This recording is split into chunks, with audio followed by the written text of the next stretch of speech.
It's Margot, and today I'm bringing 7 of the most ridiculous Christmas crimes in recent memory. If you're ready to get jolly and make merry at the expense of not the brightest criminals, keep watching. In 2011, 44-year-old Terry Trent was painting a house in Vandalia, Ohio, while high on bath salts. According to his coworker, Trent suddenly became upset and left. Trent then wandered to a nearby house, entered through the back door, and proceeded to put up Christmas decorations, including hanging a wreath on a garage door. When an 11-year-old resident of the house returned home from a Pee Wee football game, he walked in on Trent, relaxing on the couch, candles lit throughout the house, watching TV at a very loud volume, and playing with the kids' toys. The boy called his mother, who was next door visiting with a neighbor. The boy's mother, Tamara Henderson, called 911, screamed for her neighbors to help, and rushed home. Meanwhile, Trent was politely telling the boy, "I'm sorry, I didn't mean to scare you. I'll get my things and go." However, Trent wasn't able to exit before the cops arrived. The Yuletide bandit, who had a prior history of drug charges, was arrested for burglary, though nothing had been stolen. When arrested, police did find a pocket knife. Just after midnight on Christmas morning in 2017, a fight broke out at a Fayetteville, North Carolina Waffle House that turned into an all-out brawl between customers and employees.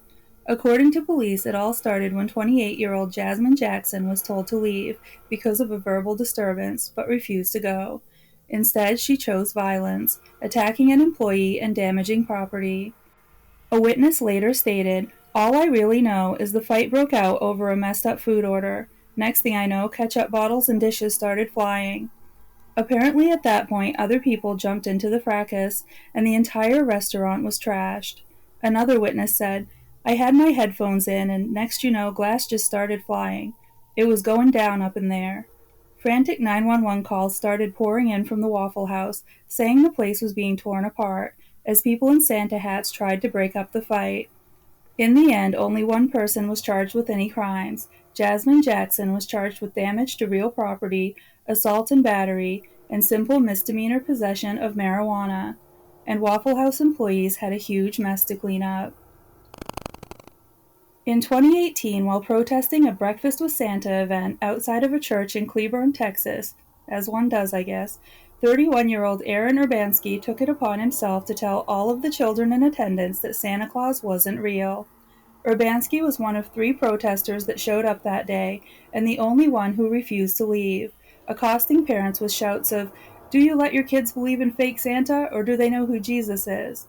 As a result, he was arrested for criminal trespassing.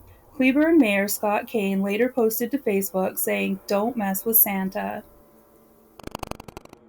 On Christmas Day in 2013, in North Charleston, South Carolina, all of the stores were closed, causing one unfortunate 41-year-old man to arrive home without any beer. This man's wife, 44-year-old Helen Williams, apparently saw this as an unforgivable offense and attempted to beat and stab her husband to death with a ceramic squirrel. Police arrived to find the victim on the floor covered in blood, with stab wounds to his shoulder and chest and cuts on his face. His wife claimed he slipped and fell. When asked why Mrs. Williams was also covered in blood, she claimed it didn't belong to her husband and had already been there. The victim eventually disclosed that his wife had attacked him because he didn't bring home the beer. Williams was charged with criminal domestic violence of a high and aggravated nature. It's unknown why a squirrel was her weapon of choice. This one took place in Seattle, Washington in 2010. However, when I went to research it, I discovered that it's apparently not unusual for naked people to get stuck in chimneys while attempting to burglarize homes. Like, it's an actual thing. This particular cotton-headed ninny-muggins, 23-year-old Sean Chanel, earned the nickname the Santa Claus Burglar after becoming stuck in a chimney for nearly 6 hours during a botched burglary. Firefighters pulled Chanel, naked, from the rough-edged chimney after a neighbor reported hearing someone yelling for help. It took medics 45 minutes to chisel away at the chimney to free him. Chanel claimed a friend had thrown his backpack into the covered chimney, and he'd merely been trying to retrieve it. However, police found that Chanel had stacked a chair on top of a central air conditioning unit to get onto the roof, and they found his backpack leaning against the garage door of the home he'd been attempting to burglarize. No explanation was given for why Chanel was naked. In the end, even the judge called Chanel's backpack story unbelievable, and a jury found him guilty of residential burglary. During his sentencing, the prosecutor recommended that Chanel serve 17 months behind bars. The defense requested that be lowered to 15 months. After swearing at the judge, Chanel, in his infinite wisdom, requested that he be sentenced to nearly 2 years in prison, much to his attorney's confusion. The judge ultimately split the difference and opted to give him the 17 months behind bars that the prosecution had suggested. Chanel's prior criminal history includes convictions for possession of a stolen vehicle and drug violations. In Lancaster, Texas in 2012, police pulled over a car for a stolen license plate following a Christmas parade. The driver was 33-year-old William Trey Benton. Benton was pulled over when police noticed the license plate on his red Ford Crown Victoria didn't match the one assigned to the vehicle. Benton said the car was owned by his grandfather. When police dispatch confirmed the tag was stolen, Benton was immediately placed under arrest. While Benton was being placed in handcuffs, the trunk of the Crown Victoria popped open and 4 children popped out, the youngest being 11 years old. At least 2 of the kids were Bentons. Benton was charged with child endangerment, possession of stolen property, operating an uninsured motor vehicle, and driving under suspension, and spent the night in jail. Benton explained that the children were in the trunk for transport purposes only, and the entire thing was blown out of proportion.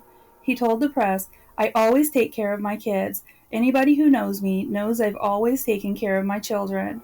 The way they worded it, it was as if they were hogtied, bound, and forced to be in there. No one was forced. It wasn't like I left them for 8 hours while I went to Walmart in 100-degree heat and dying back there. He added that he's a good, church-going guy who would never do anything to intentionally hurt his children. Benton's explanation for why the kids were in his trunk was because he was leaving the parade with more people than could fit into the car. That's when his 14-year-old son volunteered to crawl into the trunk for the 5-minute ride home. After being pulled over, the kids decided to crawl out of the car through the trunk. Even with this solid defense, the Department of Social Services still became involved. As for the stolen license plate, Benton said it was a long story, but the summary involved a family argument, followed by his belief that someone attached the stolen plate to the vehicle and then reported it to the police in retaliation. Totally blown out of proportion.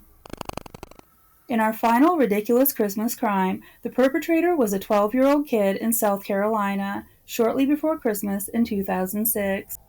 When this preteen unwrapped a Nintendo Game Boy Advance, intended as a Christmas gift from his grandmother, a few weeks early, his mom called the cops. According to a police report, the boy was arrested for petty larceny. That's all I have for you today. I hope you've enjoyed these stories and will come back for more. Like, subscribe, leave a comment, and bring your friends, family, COVID pod, cult members, invisible friends, or enemies. And if you've experienced anything ridiculous during the holidays, tell us all about it in the comments below. Thanks so much for watching.